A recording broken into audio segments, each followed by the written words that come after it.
Ош шаарында калкка зарыл болгон азык-түлүк товарларына, анын ичине уй жана кой этине болгон бааларга туруктуу мониторинг жүргүзүлүүдө.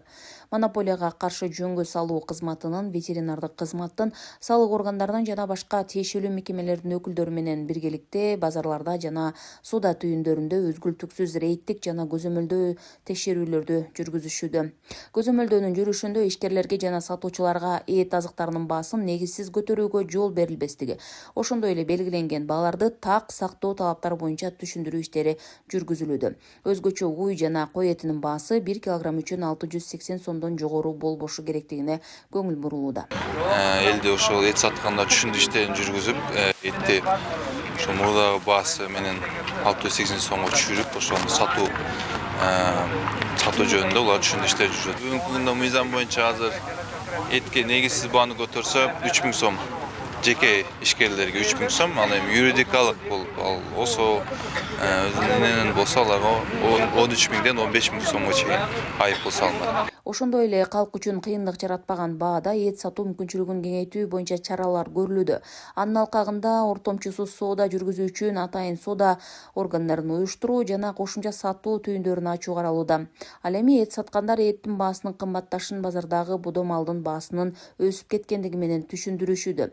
Алардын айтымында буга чейин аны менен катар жем чөптүн баасынын өсүшү жана транспорттук жана башка чыгымдар да көтөрүлгөн. Бука 710-720 союп берип атат да. Анан берки унажындар 680-690го чейин келип атат. Анан базардан алсаң деле ошондой эле чөп. Дүңбадан арзан келсе 700 сомдон келип атат. Болбосо 700дөн 720га чейин алып атабыз. Пайда калып атабы албайт? Алганда калып атат. Негизи 680 сатсак эме болбой калат деп.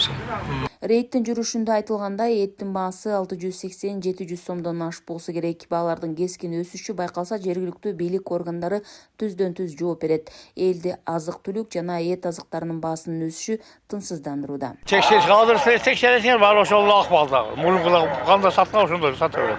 Эч жылыш жок. Эмне кыласың? Олар жөлбөсө калганын сатат да.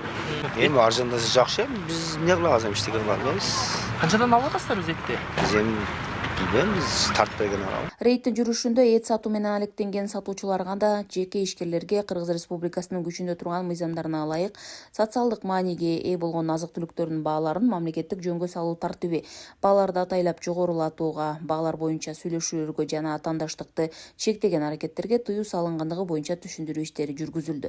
Этти негизсиз көтөрүп, чекине баада кымбат сатып атканы боюнча жер-жеринде ошол сатуучуларга бааларын койдуртуп, анан бааны кымбаттатпоо боюнча мына мамлекеттик жөнгө салуу убактысы бүткөнгө чейин кымбаттатпоо боюнча түшүндүрүү иштери жүргүзүлдү. Ошону менен бирге тийиштүү кызматтар менен биргеликте контролдук сатып алуулар да жүргүзүлөт. Эгерде чындап эле ушул жарандарыбызга бааны кымбат сатып аткандар тарабынан айыппулдар салынып чаралар көрүлөт. Иш-чаранын алкагында эттин баасы белгиленген чектен жогорулатылып, сатуу фактылары аныкталып, тиешелүү чара көрүү максатында материалдар Кыргыз Республикасынын монополияга каршы жөнгө салуу кызматына жөнөтүлдү. Монополияга каршы жөнгө салуу кызматы Бишкек, Ош шаарлары жана областтар боюнча эттин баасын бекиткен. Бишкекте уй эти 680 сомдон, кой эти 670 сомдон кымбат болбошу керек. Ошто уй жана кой эти 680 сомдон ашпоосу зарыл.